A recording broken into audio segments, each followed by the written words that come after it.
ঠিক সকাল ৯টায় শুরু করছি নজরে বাংলা। শুরুতে নজর রাখতে হচ্ছে লিলুয়ার দিকে। লিলুয়ায় দুষ্কৃতী তাণ্ডব, বোমাবাজি, এলাকা দখল নিয়ে হামলার অভিযোগ। হাওড়ার লিলুয়ার চকপাড়ায় রীতিমতো উত্তেজনা। 12ই অক্টোবর রাতে স্থানীয়দের মারধর, থানায় অভিযোগ করায় লাগাতার হুমকি। আর গতকাল পরপর 4টি বোমা মারার অভিযোগ।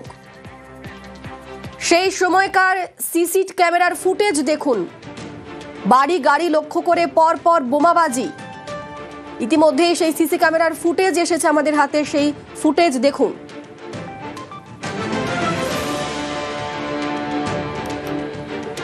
হাওড়ার লিলুয়ায় দুষ্কৃতী তাণ্ডব, বোমাবাজি, এলাকা দখল নিয়ে এই হামলার অভিযোগ। হাওড়ার লিলুয়ার চকপাড়াতে রীতিমতো উত্তেজনা।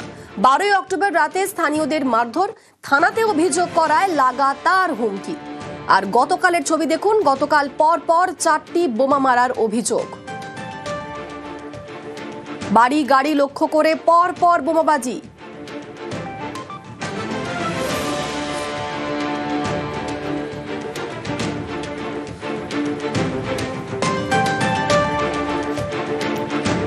পরিস্থিতি সামাল দিতে ঘটনাস্থলে পুলিশ, র্যাব। আমাদের সঙ্গে এই মুহূর্তে সরাসরি রয়েছেন প্রতিনিধি দেবাশিস।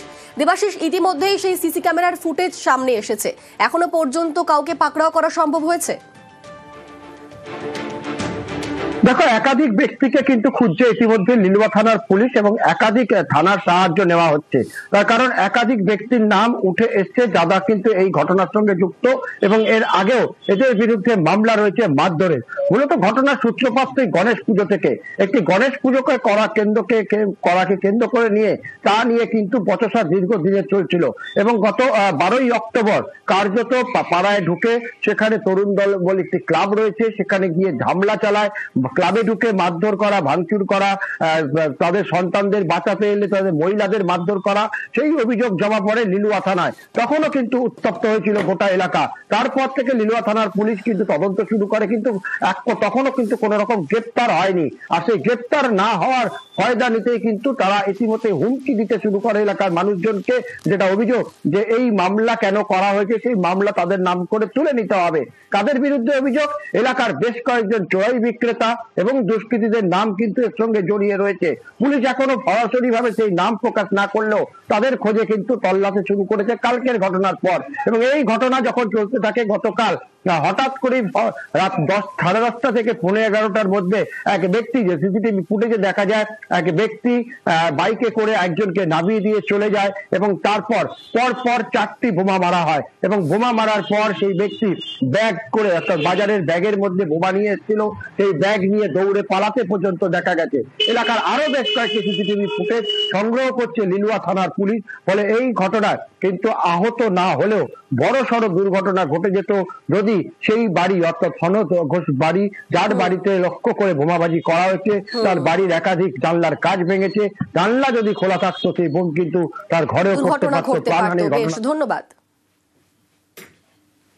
আমরা বাড়িতেই ভেতরেই ছিলাম, ওটা দেখছি মানে এত জোরে তীব্র আওয়াজ, বুঝতে পারছি না যে কি। তারপরে দেখছি পরপর 4টে মানে বোমের শব্দ, এত মানে জানলা যে আমরা খুলে দেখবো বাড়ির ভিতর থেকে, মানে আগুনের পুরো ঝলকানি একদম। আমরা তো এত বছরের বাসিন্দা, কোনোদিন এই জিনিসটা আমরা কোনোদিন আমরা দেখি না কোনোদিন। হ্যাঁ, সেটা কি করে বলবো? এখানে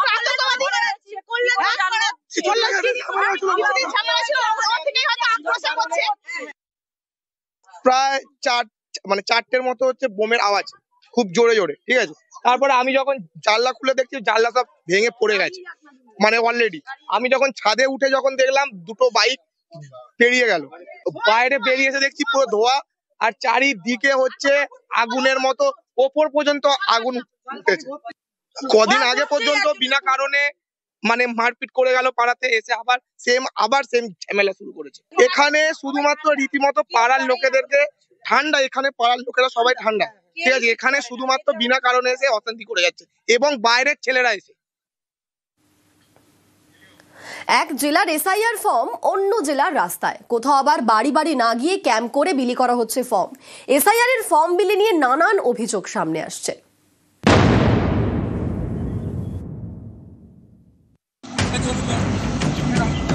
বাড়ি বাড়ি গিয়ে ফর্ম বিলি করছেন বিএলওরা। এর মধ্যে রবিবার সকালে পূর্ব বর্ধমানের কালনায় জোর শোরগোল। রাজ্য সড়ক থেকে উদ্ধার 20টি এসআইআর ফর্ম। যেগুলি বিজেপির বুথ লেভেল এজেন্ট কাশীনাথ মণ্ডলের নজরে পড়ে। ফর্মগুলি তুলে নেন। তার দাবি সবকটি দক্ষিণ দিনাজপুরের বালুরঘাটের জগন্নাথ বাটি এলাকার।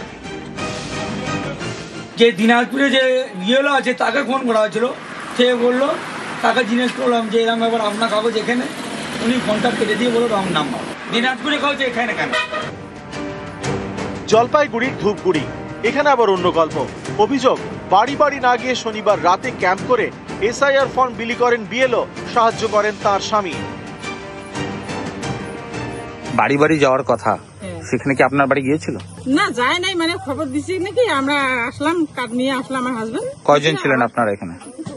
এই কয়জনই ছিলাম। এবার আমি একটা জায়গায় বসে কাগজগুলো বের করছি, তখন আশেপাশে দু একটা বাড়ি থেকে আসছে, তাহলে আমি তাদেরকে বলবো যে আপনারা যান, আমি আপনার বাড়ি যাচ্ছি। এইটাই তো বলা উচিত আপনার। এটা বলা অবশ্যই উচিত, কিন্তু সাথে সাথে আমাকে আমার শারীরিক মানসিক কন্ডিশন তো দেখতে হবে। এবার আমি যদি কাজটা ওঠাতে না পারি, সেক্ষেত্রেও আমার উপর প্রেশার। এবার পুরুলিয়া, এখানে বিএলওর সঙ্গে সঙ্গে এসআইআর ফর্ম বিলি করেন তার স্বামীও। 2500 ফর্ম আমার দায়িত্বে আছে। আমি বুঝতে পারছি এটা একটা খুব গুরুত্বপূর্ণ দায়িত্ব। আমিও চাই না কাউকে দিয়ে মানে কারো হেল্পও নিতে, কিন্তু মানে আমি অপারগ। আমি হাজারবার বিডিও সাহেবকে জানিয়েছি আমার প্রবলেমের কথা, কারণ এই এত গুরুত্বপূর্ণ দায়িত্বটা আমার মনে হয় মানে একটু দেখে শুনেও তাদেরকে মানে সিলেক্ট করা উচিত। দক্ষিণ 24 পরগনার পোলেরহাট গ্রাম পঞ্চায়েত, অভিযোগ, এখানে তৃণমূল প্রধানের বাড়ির উঠোনে বসে এসআইআর ফর্ম বিলি করেছেন বিএলও। এটা পঞ্চায়েত প্রধানের বাড়ি, আপনি জানেন? হ্যাঁ জানি। তো তাহলে আপনি এই জায়গাটাই বাঁচলেন? আমার সুবিধা হয়েছে। সেক্ষেত্রে যারা বিরোধী রয়েছে তাদের তো একটা ক্ষোভ থাকতে পারে, কিন্তু এখান থেকেই তো ফর্ম দিচ্ছেন, দেখলাম তো। যাদের চিনি তাদের দিয়েছি, কিছু দিয়েছি, সবার তো দিইনি। আমার অনেক ফর্ম বাকি আছে, প্রচুর ফর্ম বাকি আছে। তো কোচবিহারের মাথাভাঙা, এসআইআর ফর্ম বিলি ঘিরে রবিবার সকালে এখানে হাওয়া গরম। বিজেপি তৃণমূলের মধ্যে অশান্তি। এসআইআর ফর্ম বিলি নিয়ে জায়গায় জায়গায় নানা অভিযোগ। সেখানে চন্দ্রকোনায় অন্য ছবি। একটি বুথের ভোটারদের জন্য হোয়াটসঅ্যাপ গ্রুপ খুলে দিয়েছেন বিএলও, যাতে ফর্ম ফিল আপে কারো সমস্যা না হয়। হ্যাঁ, উনি এসেছিলেন, আমাদের একটা হোয়াটসঅ্যাপ গ্রুপ করে দিয়েছেন। আমাদের মনে একটা যে ভয় ছিল, ডাউট ছিল, কীভাবে কী করবো, সমস্ত কিছু বুঝিয়ে দিয়ে গেছেন। আর উনি বলছে কোনো প্রবলেম হলে হোয়াটসঅ্যাপে আমাকে কল করতে, অবশ্যই কোনো অসুবিধাটা জানাবে। নিউজ 18 বাংলা। জীবিত হয়েও এসআইআর মৃত, কসবায় এসআইআর মৃতের তালিকায় জীবিতের নাম। আতঙ্কে 40 বছর ধরে ভোটদাতা সুদেব পাল। 1985 সাল থেকে ভোটার সুদেব পাল কসবার 108 নম্বর ওয়ার্ডের ভোটার গোটা পরিবার। 2002 সালের ভোটার লিস্টে রয়েছে সুদেব পালের নাম। 2025 সালের জানুয়ারির ভোটার লিস্টেও নাম রয়েছে।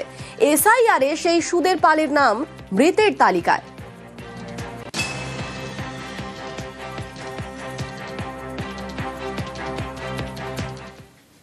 আপনি দীর্ঘদিন ধরে বলছেন ভোট দিয়ে আসছেন, যখন এই এনুমারেশন ফর্ম আসলো আপনার নাম কেন বাদ গেল, কি বলছেন? জিজ্ঞেস করেছিলাম, কিছুই বলতে পারেনি। কত সাল থেকে আপনি ভোট দিচ্ছেন? 1985 সাল থেকে ভোট দিয়ে আসছি। এখানকার স্থায়ী বাসিন্দা? স্থায়ী বাসিন্দা। আচ্ছা, আপনার পরিবারের বাদবাকি যারা সদস্য রয়েছে তাদের সকলের কি নাম রয়েছে তালিকায়? সবার নাম রয়েছে, শুধু আমারটাই নেই, সবারটা আছে। সেক্ষেত্রে আপনার 2002 সাল, যেটা বলা হচ্ছে 2002 সালের নির্বাচন তালিকা, সেখানেও তো আপনার নাম স্পষ্টত রয়েছে। 2002-এও ভোট দিয়েছে, কিন্তু এবছরের নাম আসেনি। এবছরের নাম আসেনি। 1985 থেকে 2024 সাল পর্যন্ত ভোট দিয়েছেন সুদেব। পরিবারের 5 সদস্যেরই নাম এসআইআর নামেই রয়েছে এসআইআর ফর্ম, অথচ এসআইআর এ মৃতের তালিকায় সুদেব পালের নাম। বিএলওর সদুত্তর না পেয়ে কমিশনের নালিশ ভোটারের। কেন উঠে আসলো? যখন আপনি বিএলওকে প্রশ্ন করেছিলেন বা জিজ্ঞেস করেছিলেন, তখন তারা কি বলল? কোনো উত্তর দিতে পারেনি, কিছুই বলতে পারেনি। এবার কি করবেন? যথেষ্ট চিন্তার কারণ। সে তো দেখা যাক কি হয়। মানে পরবর্তী পদক্ষেপ কি থাকবে? আপনি কি নির্বাচন কমিশন বা কোথাও জানাবেন বিষয়টা নিয়ে? নিশ্চয়ই জানাতে হবে, ইলেকশন কমিশন বাদ দিয়ে দিয়েছে। এসআইআর নিয়ে উল্টো সুর সুকান্তর। যেভাবে এসআইআর হচ্ছে তাতে আপত্তি বঙ্গ বিজেপির। বিএলওদের ভূমিকা নিয়ে প্রশ্ন কেন্দ্রীয় প্রতিমন্ত্রীর। এসআইআর ফর্ম বিলিতে অনিয়মের অভিযোগে ক্ষোভ উগরে দিয়েছেন তিনি। এভাবে চললে এসআইআর ছাড়াই ভোটের দাবি সুকান্ত মজুমদারের। ও জায়গা থেকে অভিযোগ এসছে বিএলএরা ঠিকমতো যাচ্ছেন না, কোনো জায়গায় তৃণমূল কংগ্রেসের ভয়ে তৃণমূল কংগ্রেসের নেতাদের দিয়ে দিচ্ছেন, কোনো জায়গায় চায়ের দোকানে বসে, কখনো টিএমসির পার্টি অফিসে বসে সেখান থেকে ফর্ম বিলি হচ্ছে, এনুমারেশন ফর্ম বিলি হচ্ছে, কোনো কোনো জায়গায় টিএমসির নেতাদেরকেই ফর্ম দিয়ে দিচ্ছে, টিএমসির নেতারা বাড়ি বাড়ি গিয়ে ফর্ম দিচ্ছে। এটা চলতে পারে না, এটা চললে এসআইআর করার দরকার নেই, এসআইআর না করেই ভোট করুন। এসআইআর নিয়ে মানুষের ক্ষোভ আঁচ করতে পেরে বিজেপির উল্টো সুর, কটাক্ষ জয়প্রকাশের। 12টা রাজ্যে এসআইআর শুরু হয়েছে, তার মধ্যে পশ্চিমবঙ্গে প্রায় 50% ফর্ম বিলি হয়ে গেছে, ভোটারের কাছে পৌঁছে গেছে, সেটা ইলেকশন কমিশন জানাচ্ছে। অন্যান্য 11টা রাজ্যে কোথাও 9%, কোথাও 10% ফর্ম বিলি হয়েছে। মানুষ বিজেপির উপর ক্ষিপ্ত হয়ে উঠছে, মানুষ প্রশ্ন করছে, কোথাও কোথাও তেড়ে যাচ্ছে যে আপনাদের জন্য আমার এই কষ্ট হচ্ছে, এই আতঙ্কের পরিবেশ আপনাদের জন্য, লোকের প্রাণহানি হলো, এতজন সুইসাইড করলো, এর জবাব না দিতে পেরে এখন উল্টো সুর গাইছেন এই সুকান্ত মজুমদাররা। তাই আর না হলেই ভালো হতো। ভাঙড় বিধানসভা ভোটে আইএসএফ এর জেতা একমাত্র আসন। পশ্চিমবঙ্গে এসআইআর চালুর পর সেই ভাঙড়ে আইএসএফ এর একজনও বুথ লেভেল এজেন্ট নেই। বিধায়ক নওশাদ সিদ্দিকীর দাবি, তারা স্বীকৃত রাজনৈতিক দল না হওয়াতেই এই বিপত্তি। আর এ নিয়ে কটাক্ষ করেছে তৃণমূল।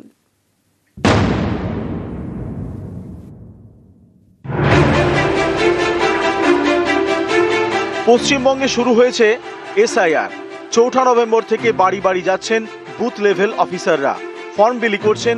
বিভিন্ন রাজনৈতিক দল নিয়োগ করেছে বুথ লেভেল এজেন্ট। কিন্তু দক্ষিণ 24 পরগনার ভাঙড় বিধানসভায় অন্য ছবি।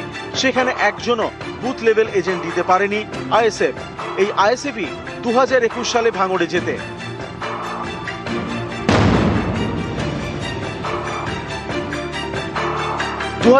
এর ভোট দক্ষিণ 24 পরগনা জেলার 31টির মধ্যে 30টি বিধানসভা আসনেই জেতে তৃণমূল।